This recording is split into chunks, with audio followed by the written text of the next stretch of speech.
Salve pessoal, tudo bem? Está no ar o episódio 129 do podcast da Página 5. Aqui Rodrigo Casarim. Página 5 é também a coluna de livros que edito no portal UOL. Estou no Instagram como página.5, no Twitter como @rodcasarim e no Telegram, só procurar pelo grupo Página 5. Todo goleiro é um Sísifo, meu filho. Um trabalhador inútil. É preciso pensar que Sísifo é feliz. Um goleiro sob as traves do Zerão, o mítico estádio de Macapá, cuja linha central, garantem, fica exatamente na linha do Equador, fazendo com que cada metade do campo fique no hemisfério do globo. Não é uma partida qualquer. Aquele é o jogo de despedida do goleiro, que, após 2 décadas de Europa, tenta rever os difíceis laços com o Brasil. No tempo livre antes dos jogos que o arqueiro, filho de um russo comunista, descobriu o prazer da leitura. É no minuto a minuto de sua derradeira partida que esse personagem repassa sua vida, reflete sobre o amor, os desejos e as aspirações, imagina o futuro. Pela mente desse goleiro que o leitor perambula em A Falta, novo romance de Chico Sá. Ao ler a obra, é quase automática a lembrança de Albert Camus, Nobel de Literatura de 1957, ex-goleiro do Racing de Argel e escritor que atribuía ao futebol tudo o que sabia sobre a moral e as obrigações do homem. A relação entre a bola e a literatura foi, claro, um dos assuntos do papo que bati com Chico, também autor de livros como Big Jato, Modas de Macho e Modinhas de Fêmea e Sertão Japão. Aliás, por essas coincidências da vida, na sexta em que este episódio vai ao ar, dia 26 de agosto de 2022, estarei na simpática Santo Antônio do Pinhal, vizinha de Campos do Jordão, para participar da Festa Literária Internacional da Mantiqueira, a Flima. O papo será justamente com o Chico e começará às 19 horas. Será no auditório da cidade e é na faixa. Se estiver pela região, apareça. Mas voltemos à conversa do podcast. A forma como o futebol parece se distanciar de traços de intelectualidade. A tradição na crônica é uma certa linhagem de romances e novelas sobre o esporte que começa a se formar em nossas letras, e certas escolhas formais do romance tiveram espaço na entrevista. Chico ainda falou sobre os limites entre o jornalismo e a literatura, lembrou das noites em botecos ao lado de Sócrates e revisitou alguns momentos da própria carreira. Como uma espécie de auto-inquisidor, para ele, certos trabalhos merecem as eventuais críticas que pintam por aí. Chico Sá, muito obrigado pela presença aqui no podcast da Página 5. Chico, te convidei principalmente para a gente bater um papo sobre A Falta, romance que você está lançando agora. Aqui no A Falta a gente tem um goleiro que me lembrou um tanto o Albert Camus, em determinado momento, ele até faz referência, né, à breve carreira do Camus pelo time lá de Argel. Temos Chutos e Pontapés, que é uma banda portuguesa que eu gosto um pouco. Me fala um pouco sobre A Falta, Chico. Como que nasce esse livro e como que você foi misturando essas e tantas outras referências na obra? Boa, Rodrigo. Pô, prazer, que honra estar aqui nesse podcast. Eu sou cliente aqui, eu sou freguês, eu vivo nesse balcão aqui, já te escutei muito. Um abraço aí para quem estiver na escuta. Eu tinha uma obsessão nesse personagem, no goleiro, né? Como repórter de futebol, fui muito repórter de campo, mas mesmo antes, assim, como amante do futebol, eu tinha uma coisa que me intrigava, daquele personagem diferente dos outros, solitário. Normalmente ele habita uma área, uma terra desolada, onde sequer nasce grama, né? É um ser maldito ali dentro do futebol. Então, eu tinha já gastei muito esse personagem em crônicas, né? Porque digamos que a minha posição original é a de cronista, mas eu perseguia uma ficção que colocasse ali o goleiro no centro ali do espetáculo. Tive essa ideia do livro há uns 8 anos atrás e, finalmente, com a pandemia, criei vergonha, como dizem os amigos, e coloquei no papel, né? Me livrei dessa obsessão e lancei aí no mundo, deixa o goleiro correr mundo. Agora, não é um goleiro qualquer, não é um goleiro que a gente encontra com frequência, me parece, quando a gente vai não só assistir o jogo de futebol, mas ouvir entrevistas, ouvir o que os jogadores de futebol costumam falar pós-jogo e sem estar em campo, né? Ele tem uma densidade muito grande, esse goleiro que você traz para uma falta. Boa, eu esqueci de mencionar o Albert Camus, que você citou aí na primeira pergunta. Ele, assim, eu devo muito ao Camus esse peso, essa densidade do Yuri Cantagalo, que é o meu personagem, né? Primeiro porque o Camus foi goleiro, segundo, assim, eu amo tudo que o Camus escreveu, acho o meu grande guia, assim, meu modo de ver o mundo, muito através daquele filtro absurdista, do absurdo com o qual o Camus via o mundo. Então, eu devo digamos, o fato do Yuri Cantagalo ser um jogador de futebol diferente muito ao Camus. Né? Tá muito na filosofia, no modo de pensar do Camus, na ideia de que o Camus tinha que o futebol é o canto, onde se aprende muito sobre caráter, sobre formação, sobre a maneira de ver o mundo. Por isso que o Yuri Cantagalo é um goleiro diferente. Ele é até um goleiro leitor, né? Ele vira leitor quando ele vai para a Europa, ele vira um goleiro leitor. Quando ele se admira, é quando ele se assusta com o fato de um europeu que conserta a geladeira da casa dele, que um europeu que é mecânico, que um europeu que é balconista, ser também um grande leitor.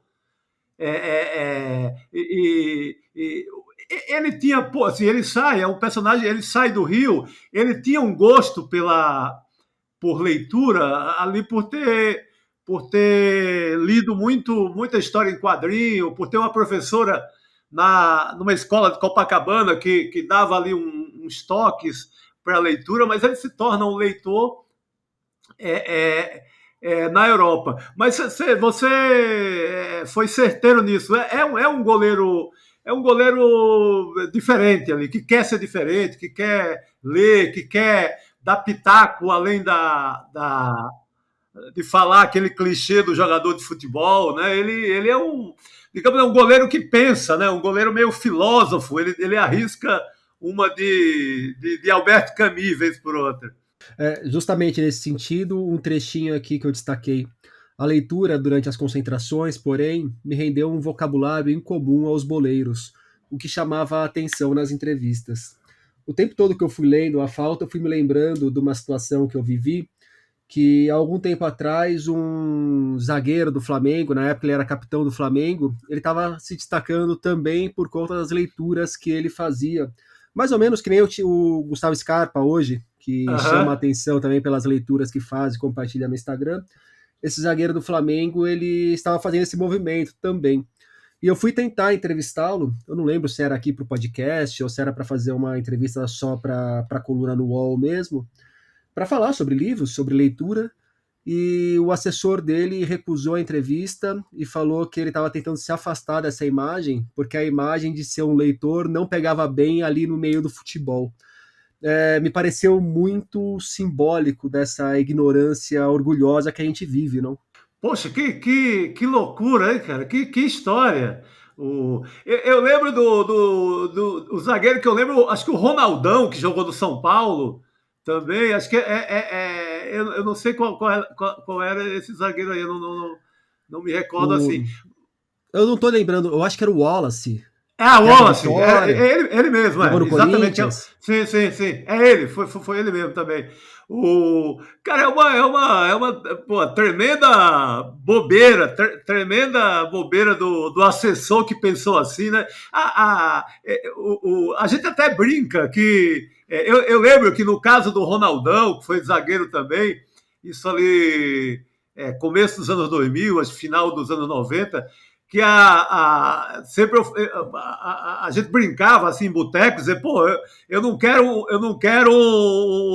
prefiro um zagueiro que leia menos Shakespeare e dê conta do recado. Tinha umas brincadeiras assim, né, nessa linha da ignorância, mas é um absurdo, cara. O bom mesmo é a resenha do Scarpa, né? Você vê, o cara consegue resumir uns livrões assim em 2 linhas, aquilo é genial do que o Scarpa está fazendo e o que ele está passando também, né, para o torcedor, para os outros jogadores na concentração. Tem que fazer como o meu goleiro, tem que aproveitar o tempo da concentração para ler mais livros. Isso aí que você falou do Ronaldão me lembra a famosa discussão, que eu não sei nem por que existe, né, do time, você prefere que o time jogue bonito e perca ou jogue feio e vença? Pô, eu prefiro que ele jogue bonito e ganhe. Uma coisa Claro. não anula a outra, né, caramba? Dá pra ler Shakespeare e dar um pontapé na canela do atacante também, quando precisa. Pô, do mesmo jeito, até porque o Shakespeare é violento pra cacete, né? Né? Capaz de esfaquear o atacante. Então não é por aí. Mas é um meio muito, de alguma maneira, muito longe do livro, né? Mas se for pensar bem, a sociedade também, na média, é muito longe do livro, mas seguimos tentando juntar futebol e literatura. Mas é uma coisa que eu comentei porque eu nem vejo assim como uma coisa exclusiva do futebol, mas como um exemplo maior da sociedade, quando em certos setores alguém começa a pensar um pouco diferente, alguém começa a criar alguma complexidade dentro daquele meio, quem tá no entorno vai lá e tenta tolir essa pessoa. Vai lá e fala, não, isso não é pra gente, para com isso porque pega mal. E faz isso de diversas formas, né, esse ataque. E isso é um absurdo, assim, mas eu creio que muitos escritores e, de certa forma, alguns leitores mais arrogantes fizeram muito essa imagem da literatura como uma coisa distante, né, do mundo normal, distante do boteco, distante da concentração do futebol, distante do rés do chão ali, né, distante da vida comum. Alguns metidos a iluminados, assim, acabaram ajudando, não sei se querendo ou não, a colocar a literatura no outro canto. E quando não é, né, cara? A literatura só vale se tiver na rotina, no dia a dia, no boteco, lendo no ônibus, no metrô. Não dá para a gente continuar com essa visão de literatura como uma coisa da Torre de Marfim, uma coisa afastada, do outro mundo, difícil. Poxa, é uma visão muito antiga, é muito ruim. Tem gente que acha que só dá pra falar literatura se tiver de blazer, né? Cara, com aquela mão no queixo, aquele pensamento, aquele modo que é meio uma dicção assim, meio flip de falar de literatura, veja bem, e tal. Pô, a literatura tem que ser mais esculhambada, né, no bom sentido de ser mais popular, né? Chico, voltando para A Falta, eu queria saber de você como que surge a estrutura do livro, porque essa opção de repassar a vida do nosso Yuri no minuto a minuto do jogo. E por que a opção de ambientar o jogo no zerão? Eu tenho minhas ideias do motivo disso, mas eu quero ouvir as suas também. Boa, meu caro. A estrutura eu devo muito aos narradores do rádio, né? Cara, o rádio é muito. A narração de futebol do rádio, com aquela pegada hiperbólica, né? Tudo é exagerado, a bola passa a 2 metros para o locutor, para o narrador, para o grande ficcionista do rádio, diz que a bola passou triscando o gol. A estrutura é muito do narrador de futebol de rádio. E o rádio é uma chave importante para a gente entender os seus romances, né? Porque no Big Jato também tem essa importância do rádio ali dentro da trama. Tá a voz do rádio, eu não lembrava que não é verdade, o Big Jato tá lá, o rádio, o serviço de alto-falante, tudo é muito pontua o romance. Eu não tinha feito essa relação com a falta, mas a estrutura minuto em minuto depois é que eu fui ver que o personagem, o Yuri Cantagalo, ele tem um desespero diante do tempo passando, que está chegando ao final da carreira, a agonia do tempo dele está indo embora, a glória está indo embora, tudo está indo embora. Mas o que me deu isso foi o velho narrador de rádio.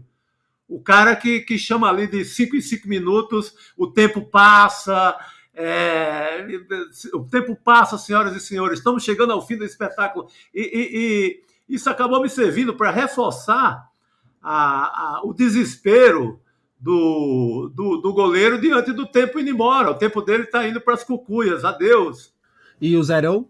Cara, o Zerão, depois eu fui buscar, depois do livro pronto, começou a me chegar outros sentidos, mas eu juro que foi apenas porque eu tinha feito ainda nos anos 90, eu tinha feito eu fui fazer uma reportagem de política em Macapá, não, anos 80, era ainda governo, não, era ainda, acho que o Sarney era presidente da República, e era uma das tantas inaugurações do Zerão. Aquele dado especial de um campo, um goleiro ficar no hemisfério norte e o outro goleiro ficar no hemisfério sul, eu sempre imaginei ambientar alguma coisa lá. Sabe, eu não tinha pensado sequer em outros sentidos.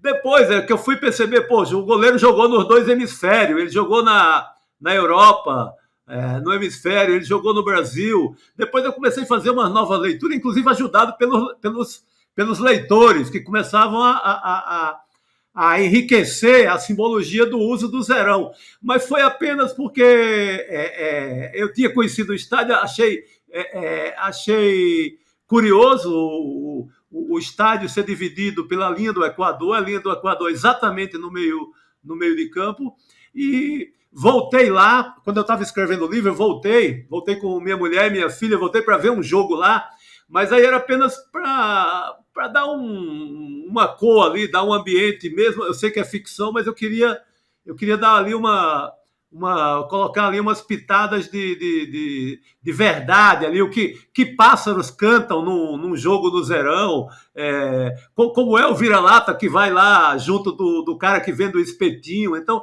eu queria enriquecer com esses detalhes, e eu acabei viajando para Macapá para vi lá um jogo, Baré de Roraima e Macapá, o time da casa. Mas era só para enriquecer a ficção. Vou começar a pegar algumas perguntas aqui dos ouvintes. O SB Ximenes, ele perguntou sobre a influência de outras obras literárias relacionadas ao futebol para sua criação e obras especificamente sobre goleiros. Eu nem consigo lembrar de muitas obras sobre goleiros. Eu lembro uma do Tomás Mazzoni, que é Flo, o melhor goleiro do mundo, alguma coisa assim. Eu acho que tem uma do Luiz Fernando Veríssimo, que é uma reunião de crônicas que parte da solidão do goleiro. Mas eu não sei, aí a bola é com você também, não é o meu repertório que importa. Acho que o Luiz Schwartz tem, nas memórias dele, ele tem ali ele tem acho que é um infanto juvenil, que ele como goleiro.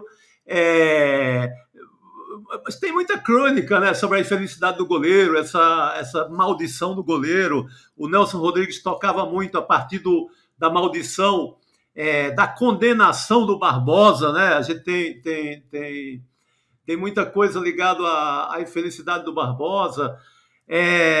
Os textos sobre o Castilho, goleiro do Fluminense, sempre foram muito ricos, inclusive os textos do Sérgio Santana, que era um tricolor doente pelo Fluminense. Tem muita coisa na crônica ligada aos goleiros. Você falou do Sérgio, só aproveitar, porque um dos últimos textos do Sérgio, que foi um conto que ele publicou na Folha, se não me falha a memória, não é nem sobre o goleiro, mas é sobre uma grande amiga do goleiro, que é uma trave, né? É uma trave, exatamente. Foi um texto genial. E que lembra também um episódio do Barbosa, que o Barbosa fez uma fogueira da maldita trave do Maracanã. Uns dizem que é lenda, outros dizem que essa fogueira no subúrbio carioca foi feita mesmo. E o Sérgio, eu dedico o livro em memória ali ao Sérgio Santana, porque ele é o grande mestre da escrita de ficção com futebol no meio, né? Acho que é o primeiro cara. Você tinha alguns exercícios o Rubem Fonseca escreveu, Luiz Vilela, muita gente escreveu sobre alguns contos naquele livro que é uma antologia organizada pelo Flávio Moreira. Foi um livro lançado em uma dessas Copas aí, há uns 20 anos atrás, e sempre teve algum conto ou outro, mas o Sérgio Santana é o cara que bateu assim, uma bola mesmo nessa mistura ficção e futebol, principalmente assim, no livro que eu adoro, que é Páginas Sem Glória, que é genial, que é a história de um o Zé Augusto, o jogador do Conde, né? Exatamente, o Conde. Esse é um livro que eu gosto muito. Recentemente a gente teve que é um golaço do Sérgio Rodrigues, a falta, né? O drible, a falta é do outro vagabundo aí. O drible, a cobrança do Mário Rodrigues. A família Rodrigues, né? A família Rodrigues. E já falamos do Nelson, falamos do Mário, Sérgio. Do Sérgio e do Mário. Esses caras todos assim, batem o bolão nessa mistura de futebol e literatura. O Zé Lins do Rego tinha fez algumas coisas de ficção também. Você teve uma pá de coisa.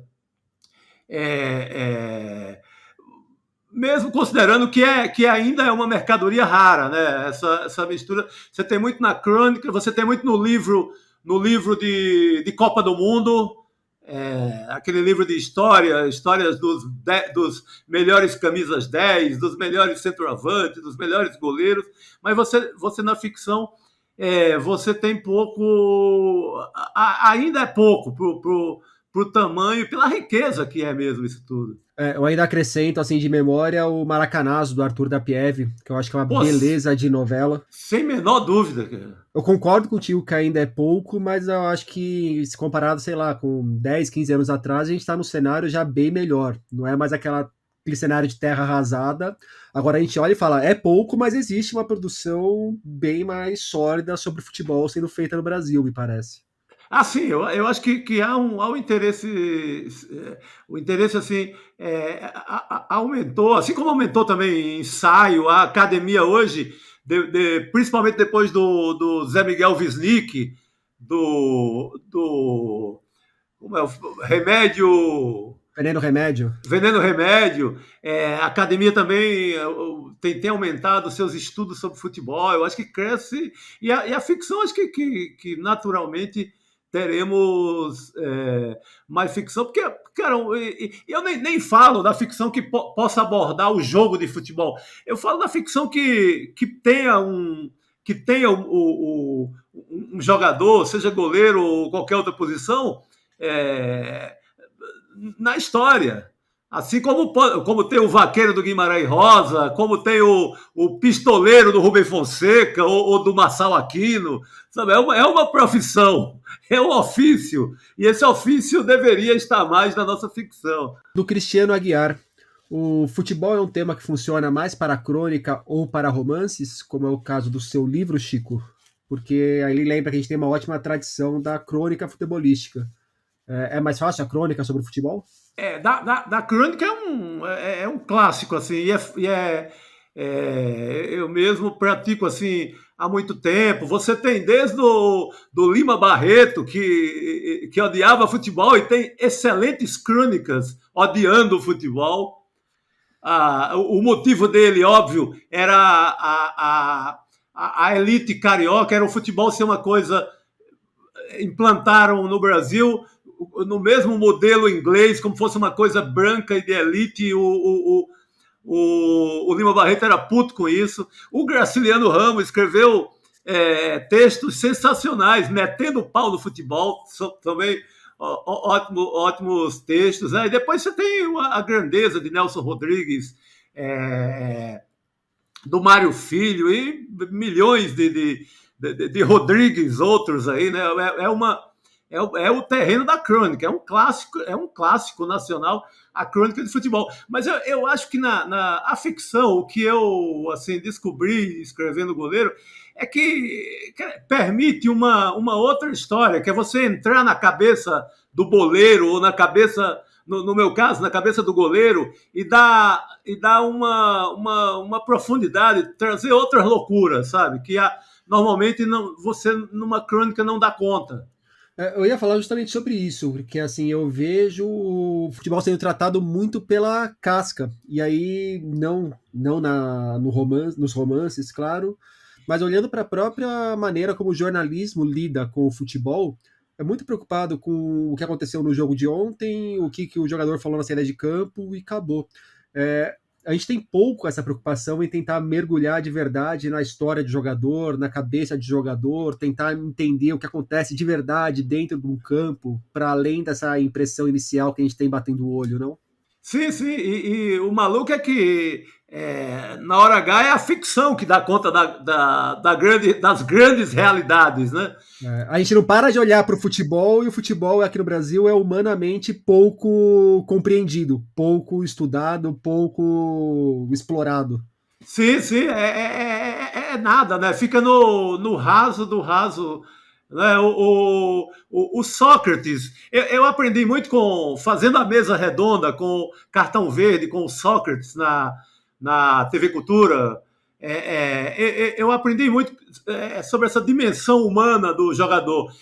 Ele sempre comentava qualquer jogo, qualquer coisa, ele sempre ia nesse ponto. Ele dizia: você sabe como esse cara dormiu? Você sabe se o filho dele vai bem? Você sabe se ele sofre de amor? Você sabe o que é que ele pensa da vida? Ele reclamava muito de como a gente nunca tratava essa figura. A gente tratava muito como uma máquina de jogar bola, e nunca com essa dimensão minimamente humana. Então, o Dr. Sócrates, que eu cito, eu cito no romance, o goleiro, o meu personagem cita ele.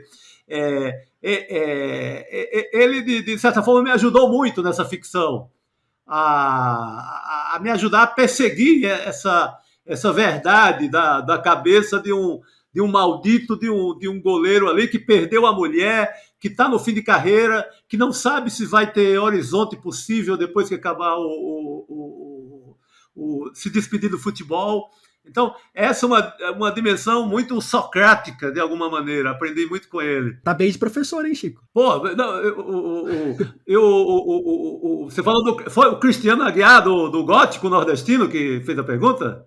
Fez, não, mas eu tava falando bem de professor por causa do Sócrates, pô. Tá. Não, mas dos dois lados tô bem guardado aqui. Não, as cervejas que eu tomei com o Sócrates não foram poucas. Acho que a gente tomou, fez longas viagens pelo fim da noite de São Paulo, assim. Aí foi quando eu aprendi mesmo sobre futebol, né? Porque é essa dimensão, ele contando bastidores do que pode acontecer antes da partida, do cara que desaba por conta de uma dor de corno, do cara que desaba por conta de uma infelicidade, seja conjugal ou bate uma paranoia, sabe? Essa dimensão ali do jogador minimamente humano, né, cara, que a gente esquece, a gente vai lá no 4-4-2, na análise técnica, tática, e manda para o buraco qualquer possibilidade da falha humana, da grande falha humana. E com o doutor, eu recebi uma lição de vida em relação a isso. Às vezes, um chifre na semana do jogo explica muito mais do que um 3-5-2 ou um 4-4-2, né? Pô, um chifre épico numa semana de clássico, define o campeonato, define a Copa do Mundo. como já definiu, deve ter definido várias. Então, tudo isso é desprezado, né? Você vai ali trata o cara como uma máquina infalível que vai estar à prova de realidade, que vai entrar em campo sem levar nada. Isso aí é desumano. Chico, voltando ao Yuri, ele é um personagem que só pensa em dar o fora do Brasil, sair dessa tristeza, levar o próprio desencanto para Lisboa. E eu gostei muito da epígrafe do A Falta, que é do chileno Nicanor Parra. É absolutamente necessário que o abismo responda de uma vez, porque o tempo está ficando curto.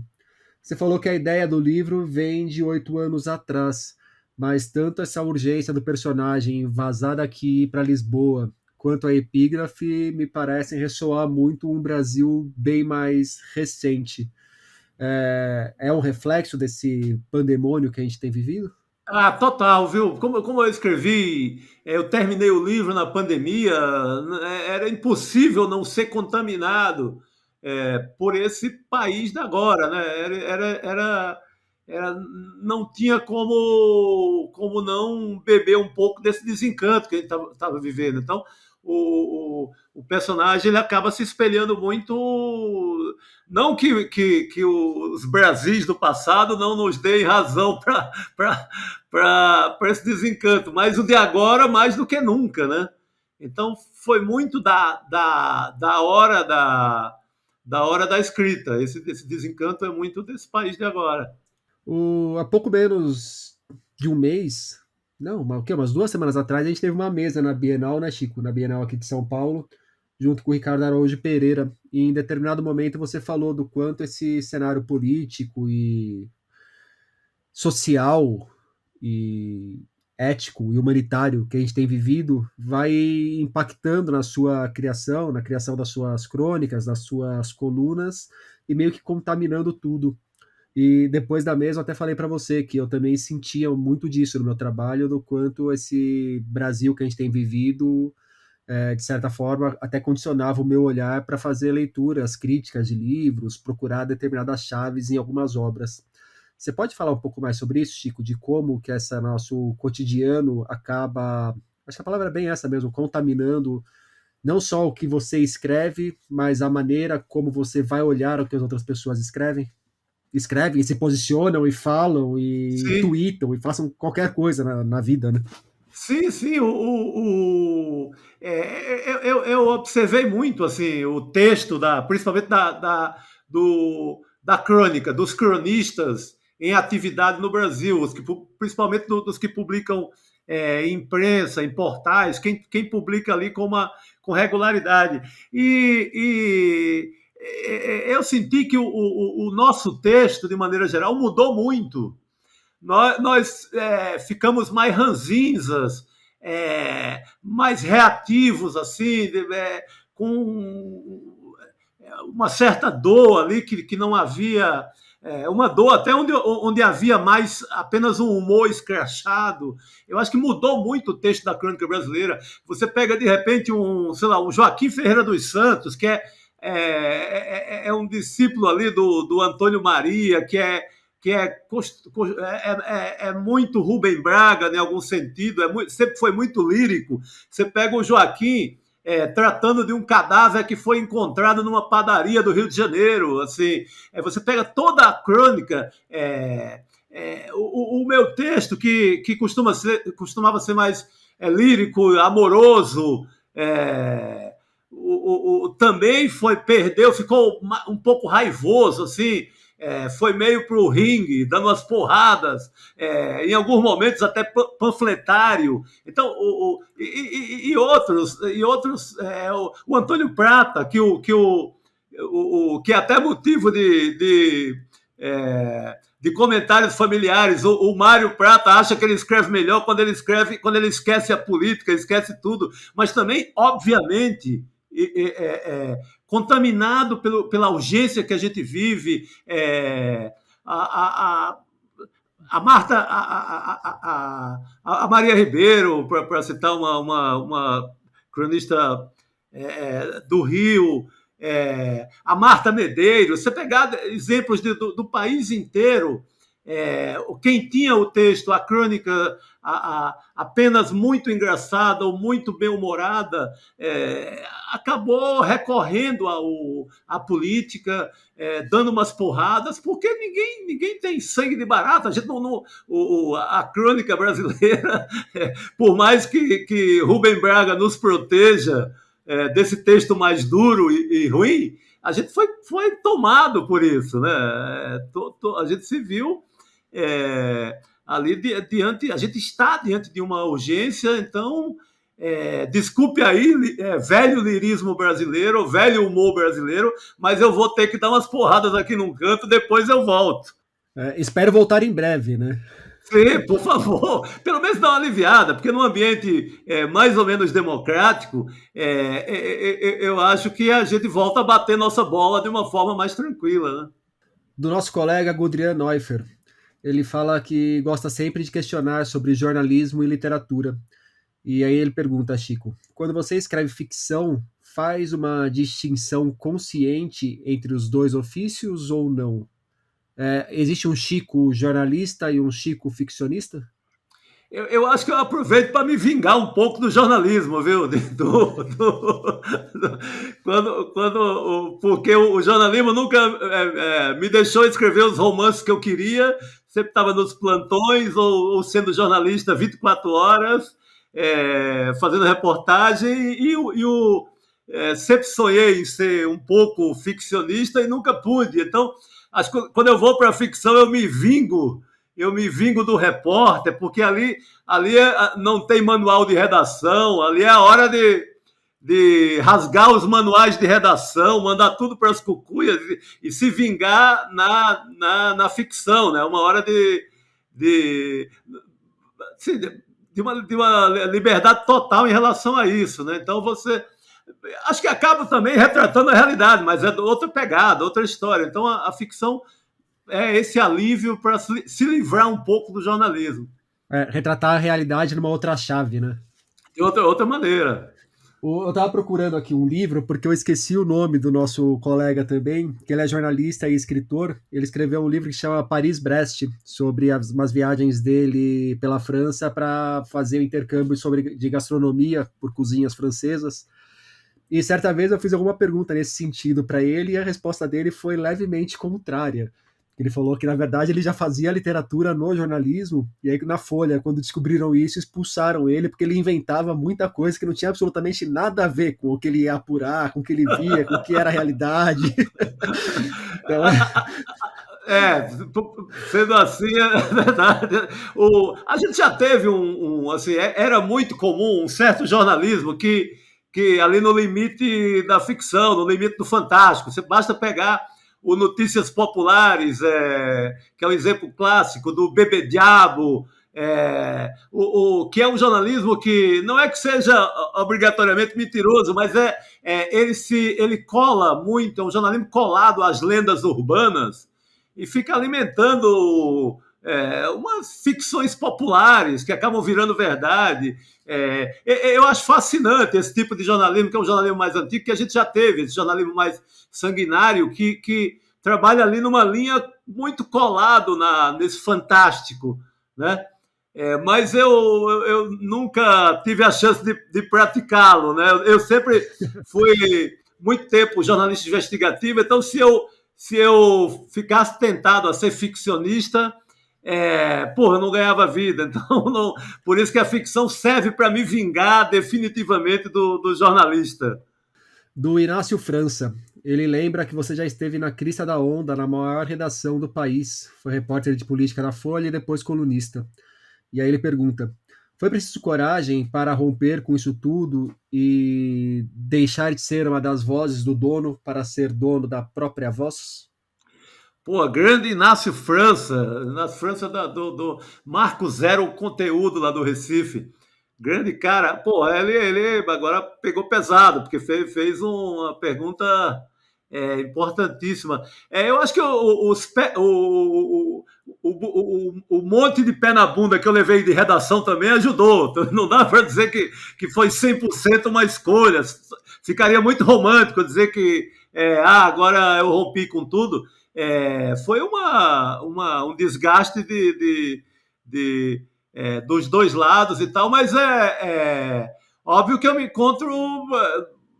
me vejo numa situação muito melhor, de poder ter minha voz, contar minha história, dar a minha versão, não ficar 100% escravo do manual de redação. Óbvio que essa situação é importante nesse momento. E também é ajudado por um cenário que eu posso montar meu blog, posso fazer um podcast, posso vender minha mão de obra para vários lugares, posso ser freela da forma que eu sou hoje, mas no cenário que eu vivi na chamada grande imprensa, você tinha muito poucos lugares para trabalhar, né?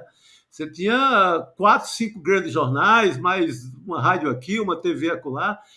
Foi esse cenário em que, inclusive eu, o Inácio, toda a nossa geração fez história no jornalismo. Mas da minha versão e estar com essa liberdade que eu tenho hoje, pô, claro que é motivo de muita comemoração, é um gol.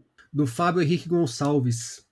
Às vezes, observando de longe suas participações em alguns veículos de comunicação, parecia existir uma personagem chamada Chico Sá, sempre convocada a falar de algum assunto envolvendo relacionamentos amorosos, chifres, boemia ou tudo junto. Você sentiu a construção dessa imagem e isso em algum momento o incomodou? Tinha receio que o Chico celebridade ofuscasse um pouco o Chico ficcionista? Ou, para usar uma surrada metáfora futebolística, os dois jogam no mesmo time? Pô, esse é um leitor para valer das coisas que eu escrevo e tal. Ele entendeu muito, ele entendeu um certo conflito aí que é real. Assim, às vezes me incomodava, sei lá, eu comecei a fazer televisão e sempre fui um cronista de redação, um cronista de jornal de papel, muito diferente de botar a cara em algum lugar. E eu sei que quando eu comecei a fazer televisão e alguém me encontrava e me via e dizia assim, pô, que bacana, me elogiava por uma besteira que eu falava na televisão. Aquilo acabava me incomodando, no começo me incomodava muito, né? Porra, escrever livros, tento ser um cara da crônica, mas para valer e tal, etc. E agora só sou elogiado por uma palhaçada de televisão. Isso no começo gerava um certo conflito. Depois acho que eu fui sabendo lidar e pelo menos tentando me livrar desse conflito. A televisão foi me ajudando muito a ser conhecido como escritor, ou como cronista. Passei a ser mais lido por conta da televisão. E eu creio que eu seja um pouco culpado também por essa caricatura da boemia, de falar do chifre, da crônica radicalmente amorosa, porque era um texto que eu já tinha como cronista de jornal. Então, eu acho que em toda caricatura há uma certa culpa, digamos assim, do escritor ou do jornalista. Eu havia trabalhado, de certa forma, essa caricatura, né, do boêmio, daquela imagem equivocada que tem muito pé no Bukowski na literatura internacional, né, do texto experimental ligado com a vida, ligado com a boemia, ligado com a biografia de quem está escrevendo a história. Tudo, de certa forma, eu era um pouco culpado por essa confusão. Mas me incomodava, sim, acho que ele foi ao ponto na pergunta no início. Depois eu disse, pô, deixa de frescura, cara, isso são várias facetas tuas, não é nada mentiroso, de certa maneira. Você está lá no futebol mesmo, você está lá na boemia, você está nesses lugares, de certa forma, então vamos embora. Uma dessas facetas é uma espécie de Chico mulherengo, que talvez seja mais atrelado ao personagem do que a você, não sei. mas um mulherengo que sempre prestou muitas devoções a diversas mulheres. Eu não lembro do nome do livro, mas eu lembro de um livro seu que você vai fazendo elogios a uma série de grandes mulheres da nossa história. Mas em alguns momentos eu já vi pessoas falando que achava que você resvalava ou descambava para um machismo. E até porque muitas vezes aí não era nem a sua voz, mas na sua obra aparecem machões, tal, toda uma questão do universo masculino muito bem escancarada. E nos últimos anos a gente vem tendo diversas discussões na sociedade que nos levam a reflexões que podem fazer com que a gente mude nosso olhar para determinadas coisas. Tem gente que chama isso de um mero politicamente correto, e eu acho que taxar só de politicamente correto é a gente reduzir num termo muito gasto já, coisas muito mais complexas. Você foi mudando a sua forma de enxergar e de tratar certos assuntos dentro da sua ficção, Chico? Você percebe alguma mudança na maneira como você vai falar sobre mulheres e que você vai construir personagens femininas nos seus livros, nas suas crônicas, por exemplo? Totalmente. Não, mudei muito, cara. Se pegar o primeiro livro, que é um conjunto de crônicas que eu publiquei basicamente na revista da Folha, numa coluna que chamava Coluna Macho, que era uma coluna para tratar do mundo masculino numa metrópole. É muita influência do que se publicava lá fora, tratar das modas, para contrapor um pouco ao metrosexualismo, de certa maneira. Mas pegar esse primeiro livro, Modos de Macho, Modinhas de Fêmea, publicado pela Record, se eu for ler hoje uma crônica daquela, eu me envergonho, eu fico... Aliás, eu não conseguiria ler.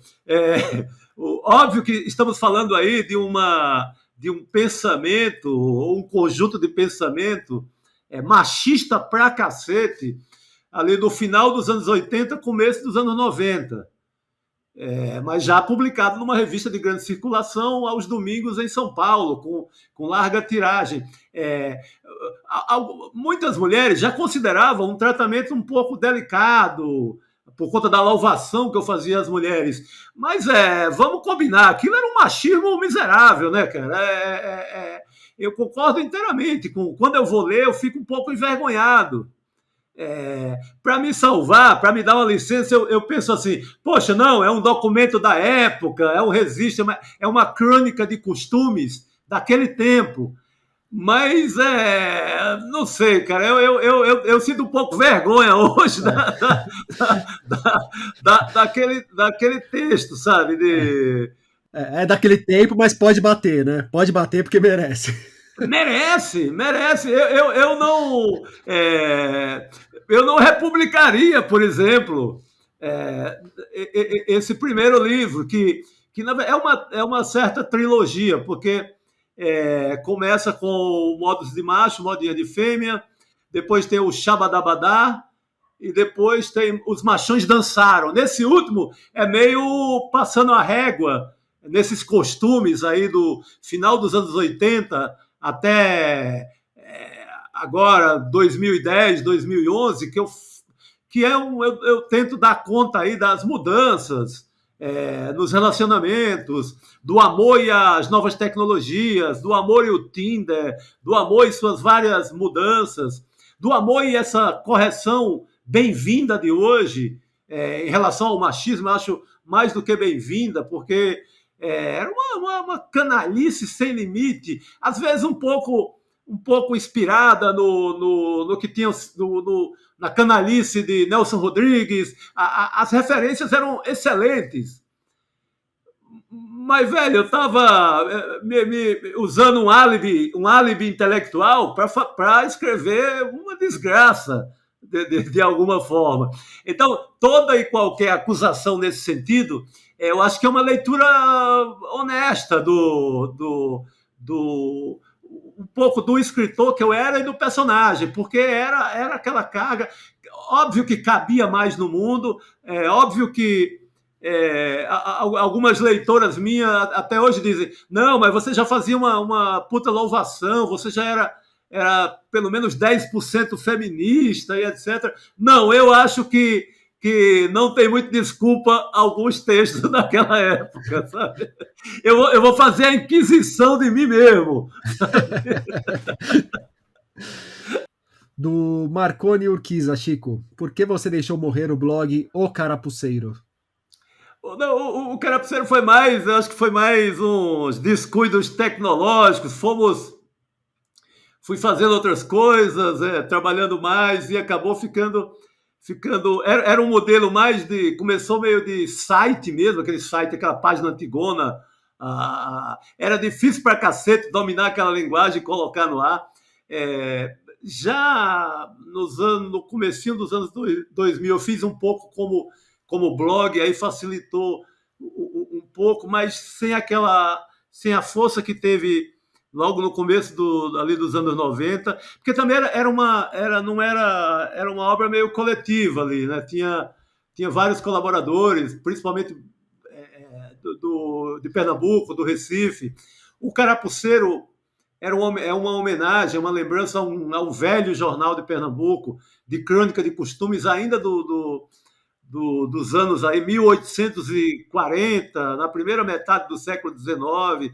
Tinha todo um sentido voltado para essa crônica do Nordeste, mas não foi nem no sentido de esqueçam o que eu escrevi, não foi nem na pegada Fernando Henrique Cardoso de esqueçam o que eu escrevi, foi mais essa eu estou confessando agora pela primeira vez para você, estou confessando pela primeira vez na página 5, dessa minha vergonha diante desses textos mais antigo. O Carapuceiro foi mais descuidos, vai cuidar de outra coisa. Eu não ganhava dinheiro nenhum com ele, foi morrendo. Na sua Inquisição não vai ser queimado esse daí. Esse aí vai sobreviver, vai ficar lá no cantinho dele. Mas... Alguém vai guardar um print para passar na minha cara ali, da vez por outra. Afinal de contas, o print serve para isso, né? Chico, para a gente fechar o nosso papo, me indica um livro. Cara, vou aproveitar e indicar um livro do Tito Leite, que deixa eu ver se eu acho o bicho aqui, que eu queria mostrar. O Dilúvio das Almas, do Tito Leite, que saiu pela Todavia, um dos últimos que eu li agora, e achei um puta livro. É um livro que conta a história de um migrante nordestino fazendo o caminho de volta. Normalmente você tem na literatura muito retirante de lá para cá, do Nordeste para cá. O Tito Leite ele faz no Dilúvio, ele faz a volta para o Ceará, para o interior do Ceará desse personagem. É um personagem que é muito rico, que é um cara que vendia artesanato na noite de São Paulo, um personagem com uma memória incrível. Acaba discutindo muito também o que é esse Nordeste moderno de hoje. Achei um puta livro. Então, Tito Leite, que sempre foi um grande poeta, mas que agora também um grande romancista. Chico Sá, o Alto Inquisidor. Muito obrigado pelo papo. Valeu, querido. Olha a fogueira no ar, olha a fogueira. A falta de Chico Sá chega aos leitores pela Tusquets. E por hoje é isso aí, pessoal. Indica o podcast para os amigos e inimigos. Um abraço, um beijo, um aperto de mão e até a semana que vem.